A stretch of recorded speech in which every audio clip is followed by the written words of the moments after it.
So just the other day, we made a video talking about the Vancouver Canucks and whom it is they could target if they wanted to replace Dakota Joshua. Well, when it comes to said Joshua, it's been reported by many that he will probably be a very desired free agent. He'll probably fetch a pretty penny should he go to UFA status. We've seen reports saying that some teams, like maybe Detroit, would be offering him 4x4. Maybe there's some other teams offering him above 3.5. Ultimately, Dakota Joshua and the price tag that he could get on the open market is not really what the Canucks should feel comfortable paying, nor is it what I think they would be comfortable paying anyway. Allvin and Rutherford have been so dead set on making sure they don't overpay for players that you kind of have to respect the grind a little bit. They're going out there and making sure that whatever roster they have has all the extra fat trimmed off around the edges. Now, not to say that Dakota Joshua is extra fat, but just saying, for a guy who is at his skill level, who shot at his shooting percentage, who produced as many points as he did, and who had such a physical impact on the game like he did, maybe 3.5 to 4 is a bit much, especially for a guy who was making under $1 million this previous season. Either way, when it comes to the free agent conversations, we had ourselves some extra teams that have entered the mix via Rick Dhaliwal on Donnie and Dolly on Friday. This article will be linked in the description if you want to go ahead and read it. It's published by Evan Dorfler from the Hockey News. Here's the report from Dhaliwal. The Toronto Maple Leafs are among the several teams that are interested in acquiring pending UFA Dakota Joshua. Now, the article opens up by saying, could a reunion be on the horizon? And you know what? That sounds kind of weird. You know why it makes sense, though? Because, yes, Dakota Joshua was drafted by the Toronto Maple Leafs in the 2014 draft. 5th round, 128th overall. He was traded over to St. Louis for future considerations, nothing, essentially, because he didn't really want to sign with Toronto after seeing their forward depth during the time in which he had finished his NCAA career with the Ohio State University Buckeyes. He was good, but just not good enough to overtake some of the other names that were making headlines in Toronto's forward core. As the years went on, though, Joshua went over to St. Louis, he played there, he then went to Vancouver, and he was an absolute monster this season, 32.63 games played, and now the Toronto Maple Leafs are indeed reported to being one of the teams that are interested in bringing him back. On the newest segment of Donnie and Dolly, a sports talk show featuring Rick Dhaliwal and Don Taylor, Dhaliwal points out that the Leafs are among the several teams who are expected to be lined up for pending UFA Joshua, whom the Leafs drafted in the 5th round in the 2014 draft. No shortage of teams will be in on Joshua if he hits July 1st. I'm hearing double-digit teams. A couple of teams going after Joshua are the Maple Leafs and the Blackhawks. I mentioned the Maple Leafs yesterday. Now, okay, 10-plus teams, eh? Can't say I'm surprised, to be honest, considering the impact that Dakota Joshua had for the Vancouver Canucks this prior year, and just how much of a stage that impact was placed upon.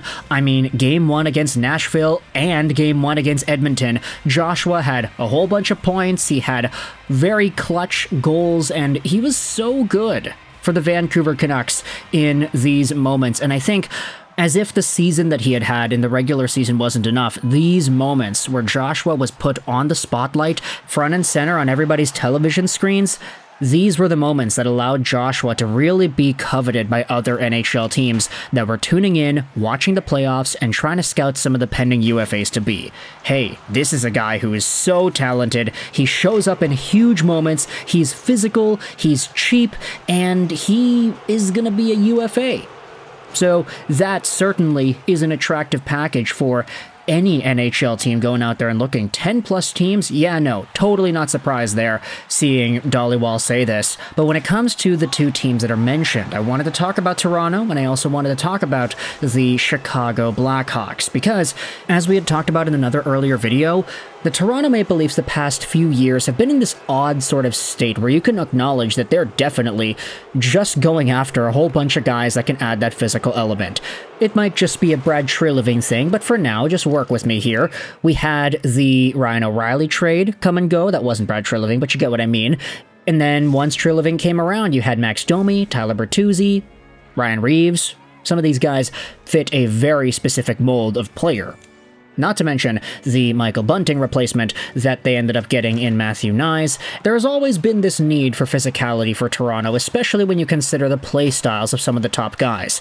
Not to disrespect William Nylander in any way, or Mitch Marner, but these guys aren't really the most physical. Marner especially is somebody that can get shoved around a little bit, so trying to stick up for your guys with these tough middle six pieces that can score and engage physically.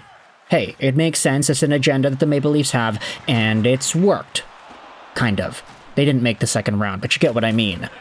Dakota Joshua fits that playstyle to a T, and you can say that when it comes to absolute clutch factor, he might even be better than many of the players the Toronto Maple Leafs already have.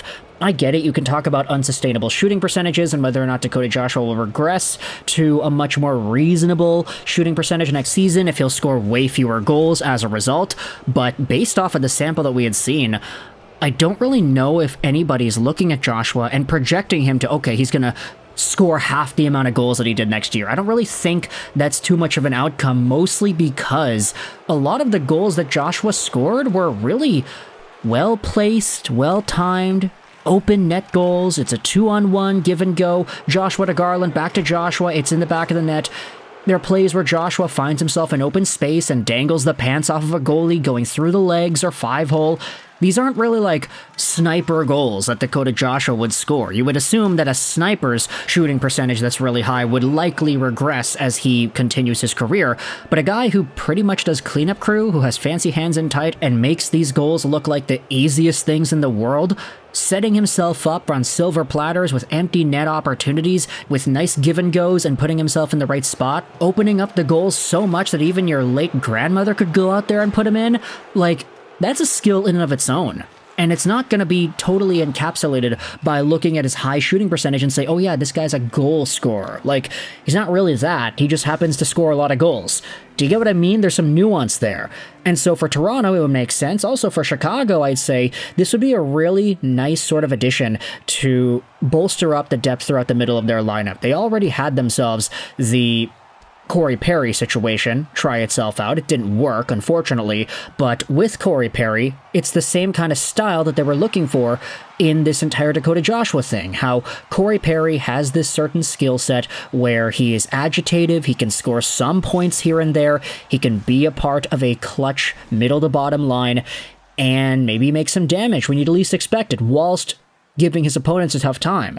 Dakota Joshua can do that, but he probably has a lot fewer of the scandals that we had seen Corey Perry go through with the Chicago Blackhawks. So for Dakota Joshua to be in this spot where both Toronto and Chicago are listed as two of the potentially 10-plus teams that are going after him, yeah, that makes a lot of sense to me.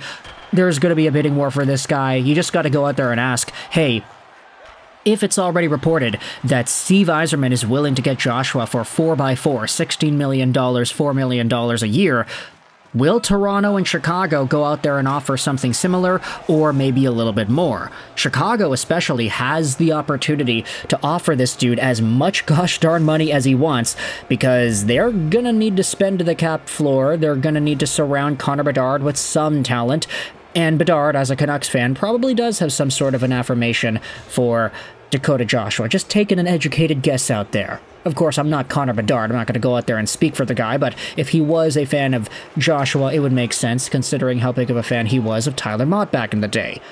So Chicago fans, Toronto fans, let me know your thoughts in the comments section below. How do you feel about your teams targeting Dakota Joshua of the Vancouver Canucks? And if the dollar amount is somewhere in the, let's say, $4.1, $4.25 million range, how does that make you feel? Does that make you a little bit worried when thinking about acquiring this kind of player in free agency?